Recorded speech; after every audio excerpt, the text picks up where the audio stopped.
அப்பா மகனுக்கு இடையிலான மோதல் ஜி.கே. மணி பக்கம் திரும்புவது ஏன்? நீங்க இதை எப்படி பாக்குறீங்க? ஏன் அப்படி திரும்புதுன்னு நினைக்கிறீங்க?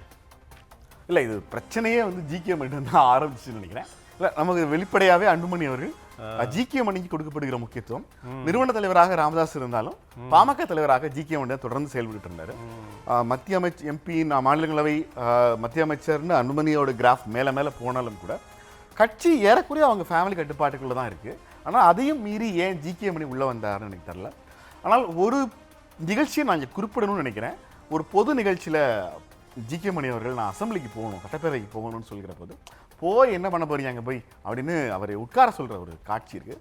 நீங்கள் எவ்வளவு பெரிய தலைவரோட வாரிசாகவும் இருக்கலாம், மத்திய அமைச்சராக இருந்திருக்கலாம், ஆனால் ஒரு பொது நிகழ்ச்சியில் ஒரு முன்னாள் ஒரு தலைவரை சட்டப்பேரவைக்கு போய் என்ன பயன் அப்படின்னு கேட்கக்கூடாது. ஏன்னா பேரவையினுடைய பணிகள், நீங்கள் மாநிலங்களுக்கு போயிருக்கீங்க, மக்களவைக்கு போயிருக்கீங்க, உங்களுக்கு தெரியும் அது என்னோட பணிகள்.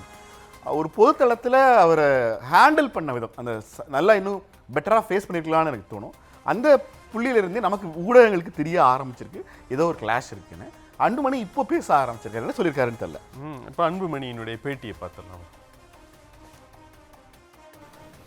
25 வருஷமா உங்களெல்லாம் கட்சி தலைவராக்கி அழகு பார்த்து ஏன் போதாதா? அதெல்லாம் 4 முறை உங்களை எம்எல்ஏ ஆக்கி 8 முறை எம்எல்ஏ எலெக்ஷனை நிக்க வச்சு, எம்பி எலெக்ஷனை நிக்க வச்சு,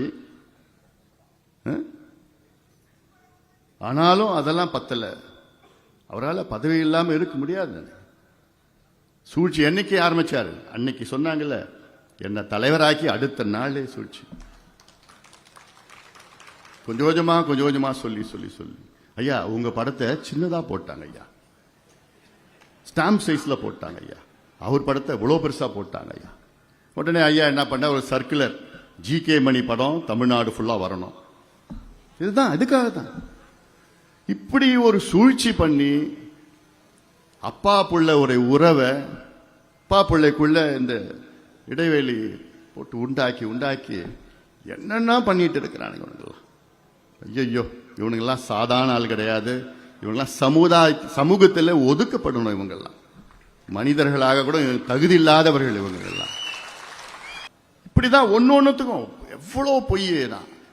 அவர் ஐயா கிட்ட போயிட்டு, ஐயா அப்படி சொல்லிட்டாரு, உங்களை இப்படி பண்ணிட்டாரு, அப்படி நான் எதுவுமே நான் யாருக்கிட்டையும் எப்படியும் நான் பேச போறேன். யாராவது பேசுவாங்களா? ஐயா பத்தி பேசுவாங்களா?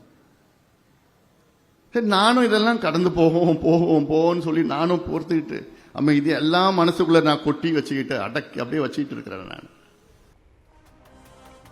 இப்போ இவருடைய பேட்டி வந்து பார்த்தீங்கன்னா ஒரு பெரிய மனவேதனையுடைய வெளிப்பாடு போல இருக்கு.